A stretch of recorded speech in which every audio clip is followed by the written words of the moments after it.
Okay, now we look at recording and control of labor. Okay, recording of time and outputs. Okay, timekeeping may be defined as a details of attendance or of the time employed on a given job or the amount of work done.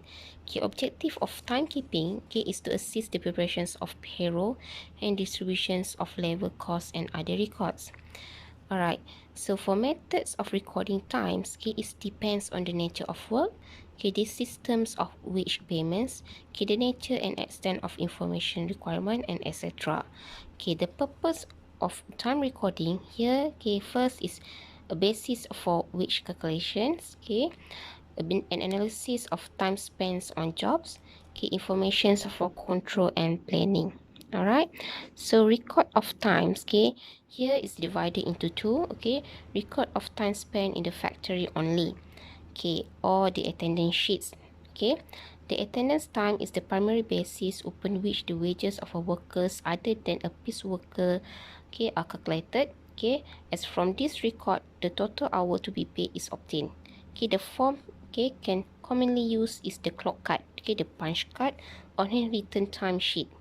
Okay, so second is the record of time spent on job process or job time.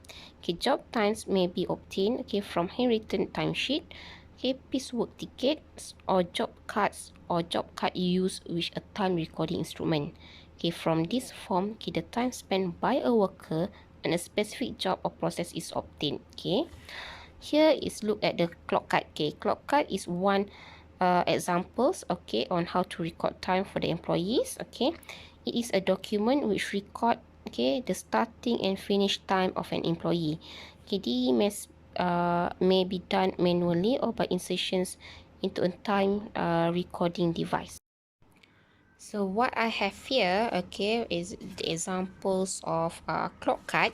Alright, here, so inilah, rupa clock card. Alright, yang mana, ada names, alright, departments, the positions. Alright, so months, year, this is the dates, for that month.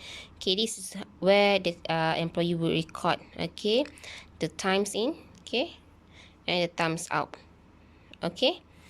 So this is where any overtime yang employee buat. So dia akan masukkan kad ni, alright, dalam machines. So the machines akan tulis lah, pukul berapa yang employee tu masuk dan pukul berapa employee tu keluar. Alright, ataupun dia akan tulis manually lah for that day, pukul berapa, contoh pukul 9. So letaklah kat sini pukul 9. Lepas tu keluar petang pukul berapa. Katalah pukul 5.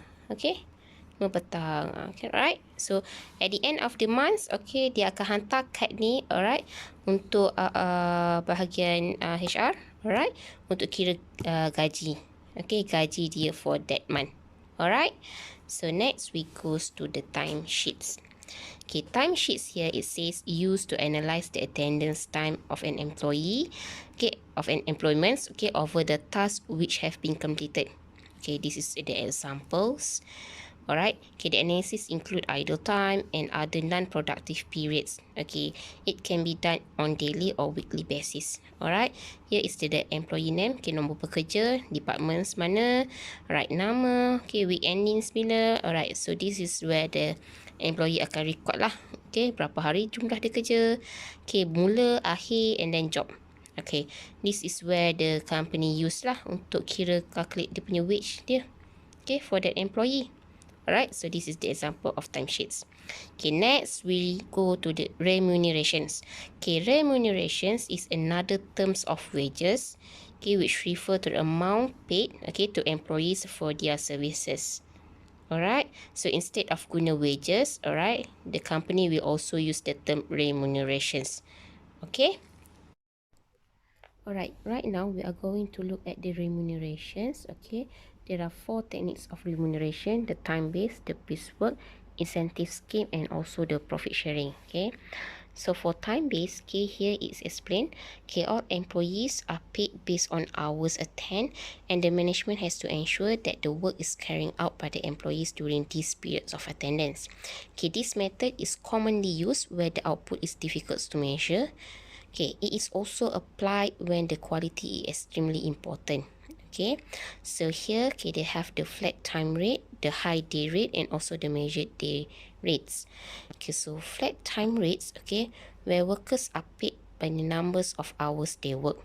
Okay, formula here, okay, hours work times which rate per hour. Okay, for example, rate per hour, okay, the company, okay, decide at 2 ringgit. Okay, hours work is 40 hours. So wages is calculated, okay, by hours work multiple which rate per hour.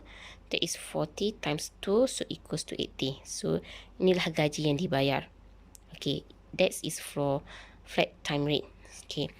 Here, alright, there are advantages and disadvantages of this technique. Okay, advantages here you can see is simple to calculate, easy for employees to understand. Kalau diorang nak kira sendiri diorang punya gaji. Okay, planning for labor cost is facilitated. Okay, earning is static, suitable for direct and indirect labor. Okay, for this advantages, okay, there are no incentive. Okay, supervision is needed. Okay, efficient and inefficient workers are paid at the same rate. Alright, so second, we look at the high day rates. Okay, high day rate is used to overcome the problem of having the same rate. Okay, where efficient workers are offered a higher rate, okay, than the normal rate per hour. Okay, this this method use the same formula as the flat time rate. Okay, so here for example, on engagement, the employees are informed that above average output is expected. Okay, so here the normal rate is at 3 ringgit per hour. Normal output is 10 units. Okay, high day rates, okay, kalau diorang produce lebih, is at 4 ringgit per hours. So here the example, okay, okay, pekerja A works 40 hours and completed 400 units, while B worked for 40 hours and completed 500 units. So you can see the difference here. Right, the solution, okay, the calculation of wages for A is 40 times 2 ringgit, okay, because A produced, okay, the amount, okay, at the normal output. Okay, yang mana normal output kat sini, normal output for 40 hours is 10, okay, the 10 unit per hour, time which 40 hours, so 400 units. So which means A hanya produce berdasarkan normal output. Okay, so that's why gaji dia 40 times 3, okay, the normal rate. While B, okay, dia produce more than the normal output for 40 hours, so dia akan dapat lebih, which means 40 times 4 ringgit at high day rates. Okay, here, okay, you can see because B has produced more than the normal output, okay, the 400. Okay. Okay, so here is the advantages and disadvantages of high day rates. Okay, the advantage is labor cost per unit decrease as input increase. Okay, simple to understand, okay, and apply. Okay, high quality output is achieved. Okay, the disadvantage is where high quality output difficult to maintain. Okay, employees cannot earn more than the fixed hourly rate for their extra efforts. Okay, there is no guarantee that the scheme will work consistently. Okay, for the employee may prefer to work at the normal rate of output, even if they would accept, okay, a lower rate which paid by comparable employers.